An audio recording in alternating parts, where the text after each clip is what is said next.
আলি আই লৃগাং হ'ল অসমৰ দ্বিতীয় বৃহৎ জনগোষ্ঠী মিচিংসকলৰ মূল কৃষিভিত্তিক জাতীয় উৎসৱ।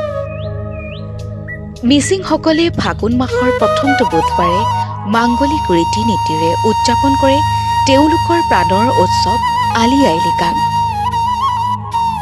মিচিংসকলৰ আলি আই লৃগাং তিনিটা পদৰ সমষ্টি মাত্ৰ, আলি, আই আৰু লৃগাং।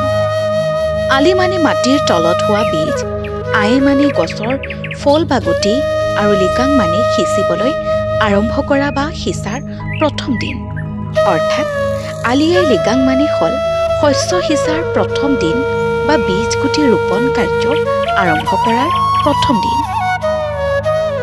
আলি আই লৃগাঙক চমুকৈ লৃগাং বুলিও জনা যায়। পুৱাৰ ভাগতেই মিচিংসকলে সম্পূৰ্ণ নিজা পৰম্পৰা ৰীতি নীতিৰে ইষ্ট দেৱতা দনি বল আৰু চেডি মেলক সাক্ষী কৰি মাংগলিক কাৰ্য লিকত অৰ্থাৎ বীজ সিঁচা বা ৰোপণ কৰা কাৰ্যসূচী ৰূপায়ণ কৰে। আলি আই লৃগাঙৰ দিনা ডেকা গাভৰু বুঢ়া বুঢ়ী সকলোৱে গুমৰাগ চৌমান অৰ্থাৎ গুমৰাগ নৃত্যত আগভাগ লৈ নিজৰ স্বকীয় জাতীয় সংস্কৃতি ঐতিহ্যক নৃত্যৰে প্ৰদৰ্শিত কৰে।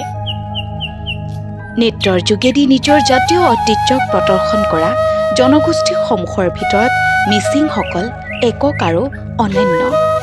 তেওঁলোক সাংস্কৃতিকভাৱে অতি চহকী জনজাতি। আলি আই লৃগাঙৰ দিনা মাছ, মাংস, পুৰাং আপিন, নগিন আপং, পৌৰ আপং, নামচিং, দিনচান, নেৰেক আদিৰে ভোজনৰ আয়োজন কৰাটো মিচিংসকলৰ এক অন্যতম পৰম্পৰা ৰীতি নীতি। আলি আই লৃগাং মিচিংসকলৰ বাবে কেৱল কৃষিভিত্তিক জাতীয় উৎসৱেই নহয়, ই মিচিং জনজীৱনৰ আয়ুস ৰেখা।